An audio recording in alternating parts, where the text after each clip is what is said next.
Yeah? Okay.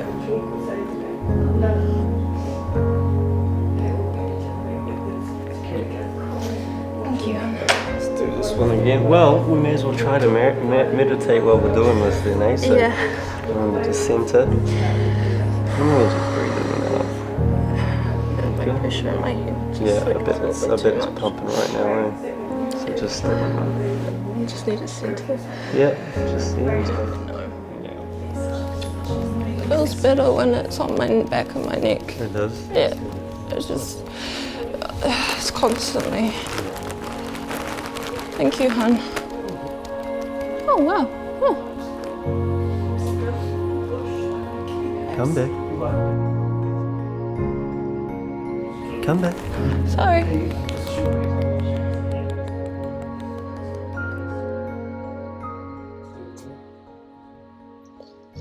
Oh, wow.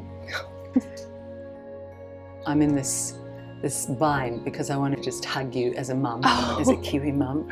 So I want to hold you and I want to say it'll all be okay. Yeah. But I want to also, for New Zealand, collect the evidence that is not being given to us on mainstream news. Yeah. It is absolutely crucial now that I step into more the journalism side of me, Yes. and even the legal training I've got, looking for facts, looking for truths. And that's where we begin today. I just wanted to say I honour you and it's an honour to be here. It's an honour to meet you. It really is. I want to hear your story. So you felt you needed to get this jab for your work. Yeah, around the time people were talking at my job about, you know, the whole get your jab or no job, I was a part of a recruitment agency that worked with the job I had at the time. And, you know, I was like, oh, that's a no-brainer. I love the job. I'm going to get the jab. It was like easy decision. And was it easy because you'd seen it on the news? You'd seen the Prime Minister saying it's safe, it's effective. You'd seen Bloomfield saying that. What made it easy? What made it easy was, like, I've had vaccines in the past as well. Ah, so you're not Yeah. anti-vax? No, no. I believed in the vax. You know, I still believe hopefully there are vax that can help us, but yeah. So you went along with your partner, Stefan, and what happened? So I went to get the vaccine In at a my chemist? local chemist, and I went in there feeling all good about it. I was like, oh, this is going to be good. I get the jab, no worries, go back to my job, happy. So I went in there, seemed all right. Did it hurt when it went in? Was it painful at all? Just a little pinch, you know, like everyone else said. So I was like not thinking much of it. It was a little bit unusual because he asked like me to sign things off and asked about, are you allergic to anything? And I said I'm quite reactive, which is the honest truth. Reactive in what way, Casey? Like I'm very sensitive. Like my skin's sensitive. I've been sensitive to medicines in the past. So I was like honest, straight up with that. And then he looked very worried. He looked worried? Yeah, I didn't think about it at the time, honestly, because I was just excited to get the jab and Get it over and done with. Yeah, so, and then he made me sign something after he asked the questions, and I'm like, okay. Can you remember what that was? It was to say that if anything happens to me, it's not their responsibility. Yeah, I didn't think much of it at the time. I was just thinking, oh, it's okay. They say it's safe. They even said it's safe, you know? Like after I said I'm very reactive to things, he said, oh, it should be right. But no, I think about it, he looked very worried. And so I got the jab and I went out and I'm like, waited for the 20 to 25 minutes that you had to wait. No reaction around the 20 to 25 mark. No pain, nothing? Just, there was a weird, like, cold sensation that I recall from my left arm across my chest that occurred, and I can't explain. And I've asked people about that and they said there's possibility it went into your vein. Did you see blood in the needle? Did he aspirate the needle? Did he push it and It went push so it out? fast that I can't recall. He was like in, out, and That was it? that was it, yeah. Right. So then what happened 25 minutes on? So 25 minutes on, it was okay. And then I went home. thinking I was going to be all right. And then it was probably an hour after I was at home, and then my tongue started going numb. I started getting numbness in my hands, my arms, my legs, my feet. And I was like, this is like an allergic reaction. I'm like, sorry. Oh, wow. And I was like, this is not normal. And I thought, oh, nothing of it. I was thinking, oh, there must be what they were talking about, like some people have allergic reactions or whatever. And so I didn't think much of it. And then the next day, I started getting spasms and stuff, and I was like, this is weird. And they stay pretty like consistent with the numbness and the spasm. It's minor spasms. The sorts of spasms we're seeing now, where your muscles just want to go in a certain direction. Yeah. Yeah. But it was like twitching and spasms, so it's like slight. So it was minor around that time. And then I went to work the next day thinking, oh, it's going to be okay. And you were still numb in the tongue? I was still having numbness in the tongue, and I was still having like pins and needles, numbness in like my hands and my legs and my feet. Oh. And I thought, oh, I got to go to work. Honestly, I loved my work. I was just prepared to get in there no matter how I felt. So I was like, I'm going to go to work. And I went in there and I was struggling the whole day, trying to push myself to get through the day, knowing that I wasn't feeling normal, but I was just like, no, get through this. You know, I was trying to be strong because I'm a determined girl. When I work, I'm determined.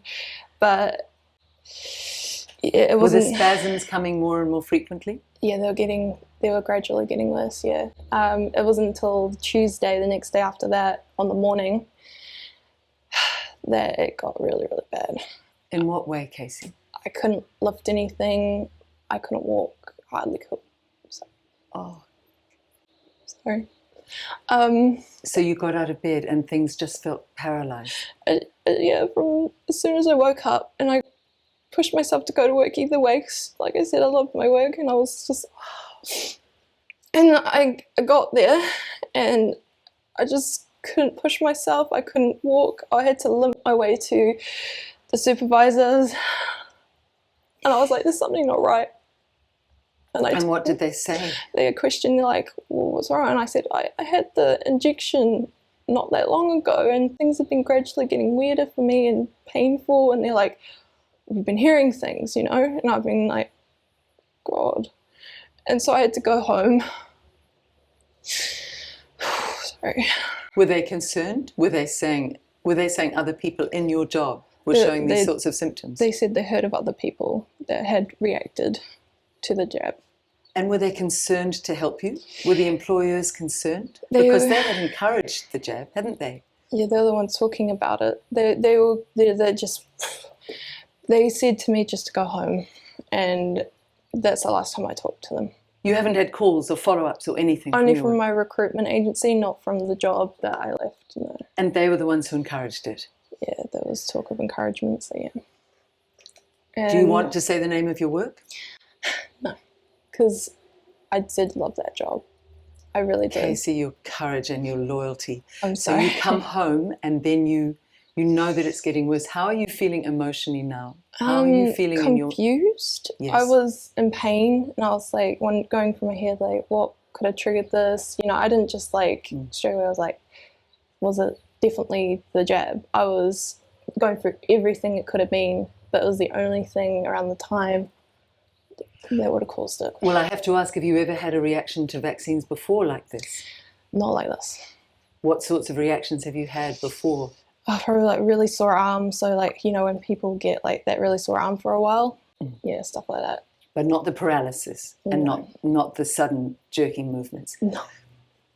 And when you went through it, did you think, have we got a family history of any of this? Could this have triggered some kind of family history that perhaps I don't know about? Was that in your thinking? I wondered, but then I realised I already knew it was not the case, you know. Yeah. And what was it saying by now? We're on day 3. What was your gut saying? What did this jab do to me?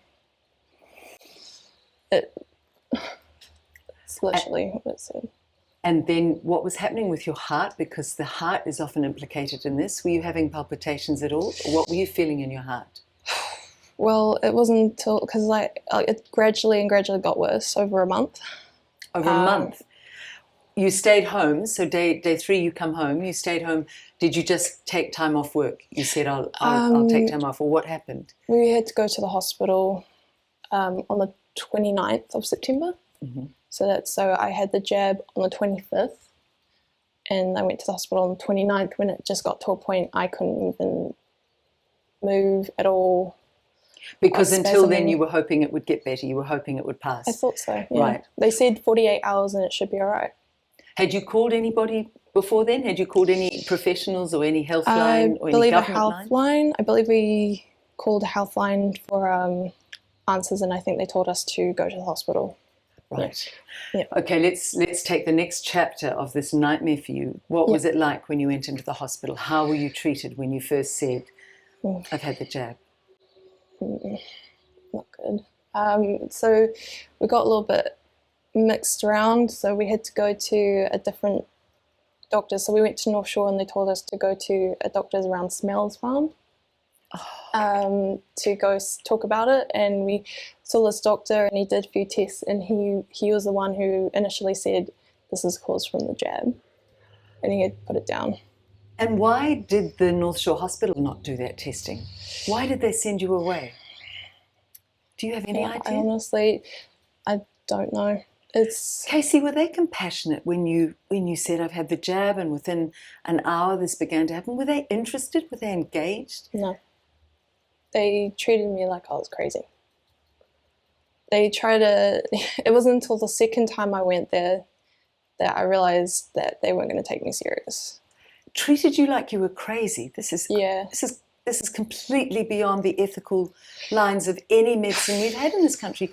On what grounds did they treat these symptoms as if this was a mental problem? What did they say to you? They blamed it on stress. And I had to explain myself millions of times, no, it was not stress. Around the time that all of this occurred, I was not stressed at all. You were happy? I was the happiest I've ever been. Why were you so happy at the time? I had the job I wanted. And I had the partner I wanted all my life. Living conditions, beautiful. And Phil. So 2 to 3 years ago, I lost my dad to cancer. I don't want to stress you too much. No, it's okay. At the time of that stress, what did you do at his funeral?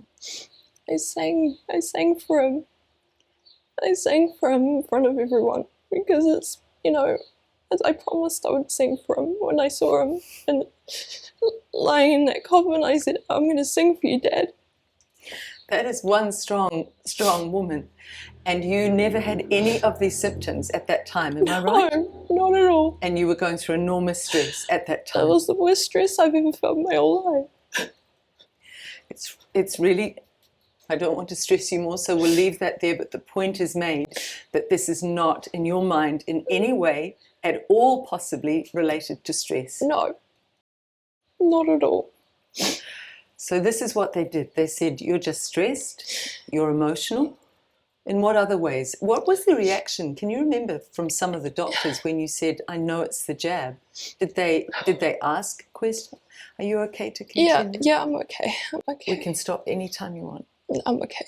Okay. You're strong. Oh no, I need to do this. So when the doctor, when you said it's the jab, I know it's the jab, did the doctor lean in and show compassion and ask you questions at the North Shore Hospital? What sort of reaction did you get? They would look at me funny. They treated me like I was. They basically belittled me. They try to make me feel like I didn't know things. So they would use their knowledge over mine. So it was every time as well. Like, because I wasn't a doctor, I didn't know or understand myself. So if you said, I know it's the jab, they'd go, no, it can't possibly be. That sort of thing. Yeah. So you are then being traumatized twice. You've got your physical trauma, and you've got them denying that you understand what you're going through. And thirdly, making you feel small. Yeah. And I never understood it. How did you cope with that? Did you keep saying, this is my truth? This is my truth? Yeah. Well, the thing is, I've had to have... while I was in the hospital, I was not in the right mind either.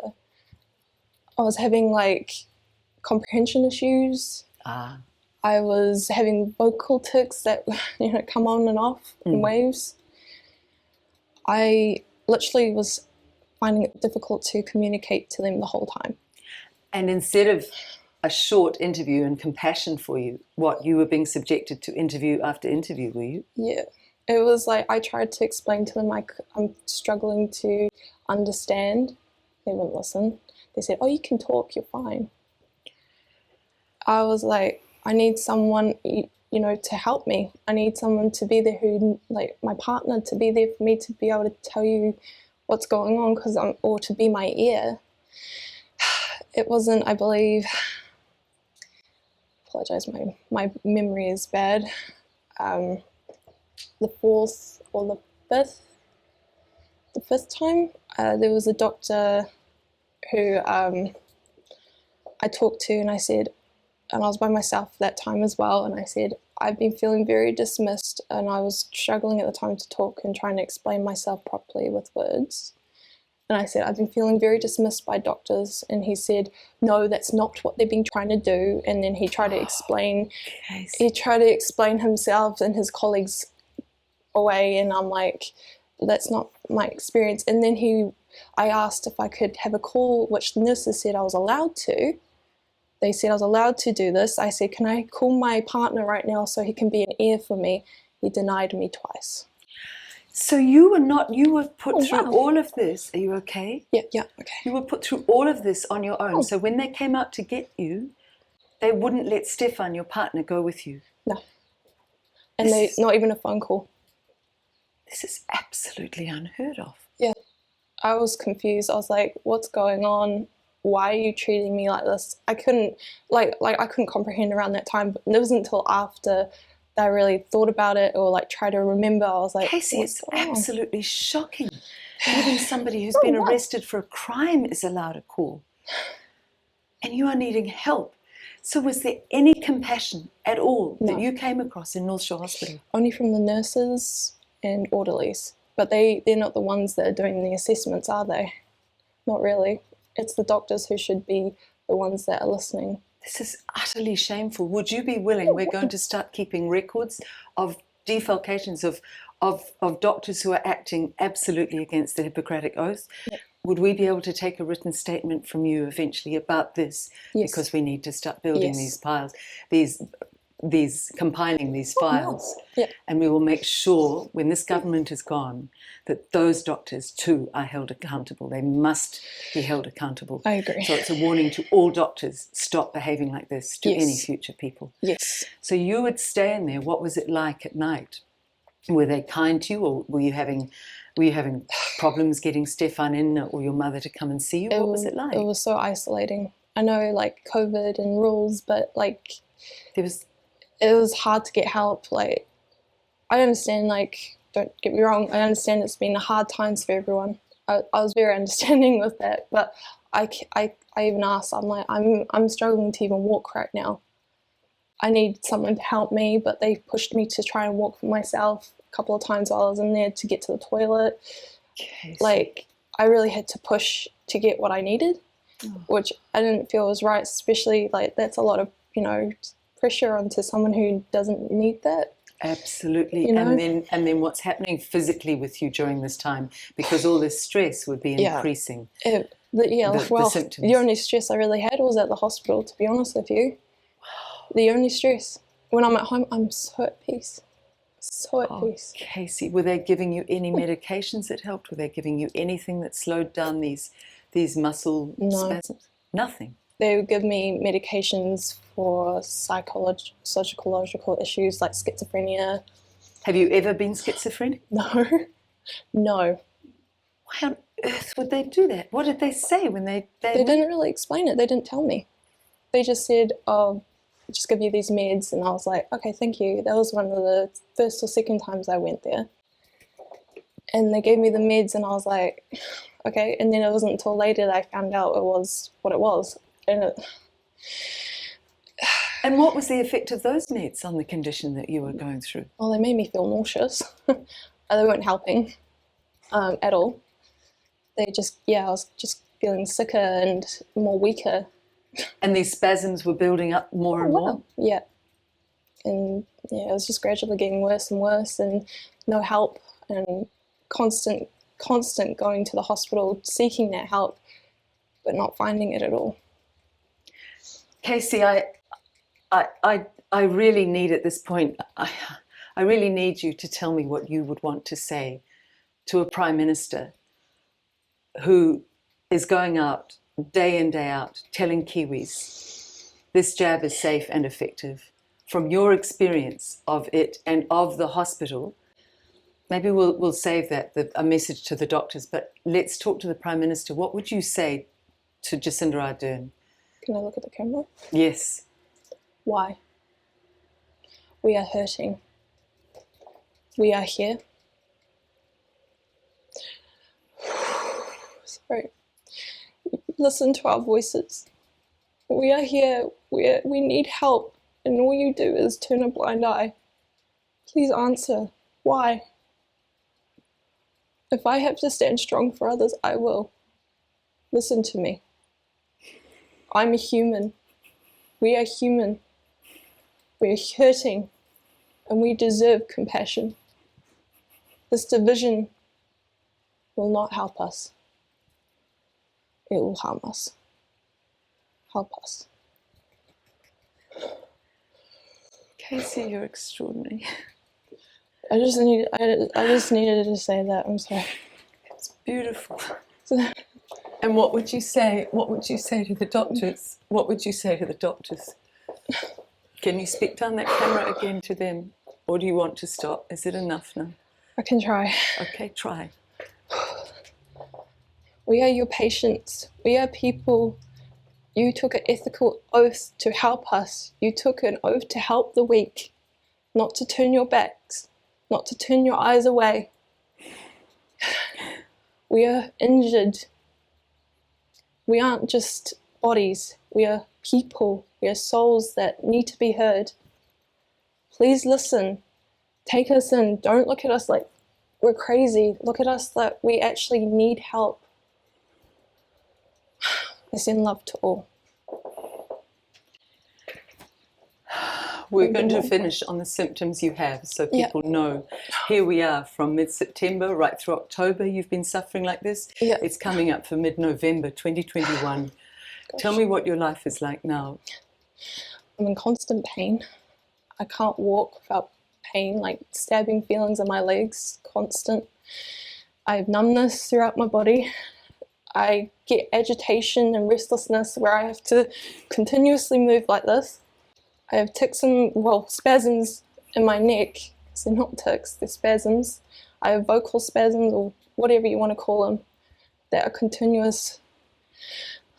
I'm now having moments where I'm stuck in my own body.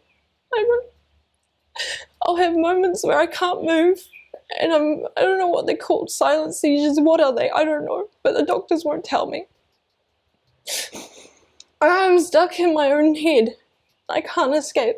It's like having a giant wave go over your body, and you have to fight the wave to resurface. It's how it feels continuously for me. It's a fight. I'm fighting my body now continuously, and I don't know why. And just before we recorded this, you went very still, you went very inward, and then your loving partner, Stefan, brought a packet of Watties peas and put it at the base of your neck and all around your head. Why was that? My head's continuously hot. We don't know why. It's just continuously heating up. I have pressure in my head that's always there. Migraines, all of the head things you can think of are just constantly around my head, and the cool helps to calm it a bit. I have to now do breathing exercises to center myself, but it can take hours to come back. Casey, can we finish this interview with clips of the Casey that was before and the Casey that every New Zealander watching this, every New Zealander who is a real New Zealander of compassion and care and integrity we'll want you to come back to. Can we finish with those clips Yes, definitely. of how you were and the song for your father? Yeah. And we are always here for you. And all of us who care about one another in New Zealand will fight for you and for everybody else. And I will fight for them. You're a beautiful, beautiful soul. You are too. You are too. Can I say one more thing Yes. to the camera? Choose compassion, not fear. Thank you. Thank you. Sorry, it's a bit shaky. No, thank you for doing this for me. I really needed it. I did. Thank you.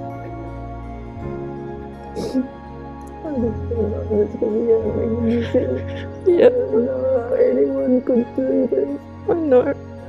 It's not, it shouldn't be like this. I'm so sorry, we will fight for you. Thank you, and I'm gonna fight for others as well. We're gonna get you right, girl. We're gonna get you right. What's left to say? These prayers aren't working anymore. Every word shut down in flames. Okay, say, buenas noches. These broken pieces on the floor. Oh dear. And the years fly by us. And Calling on you. 'Cause I've been shaking, I've been bending backwards.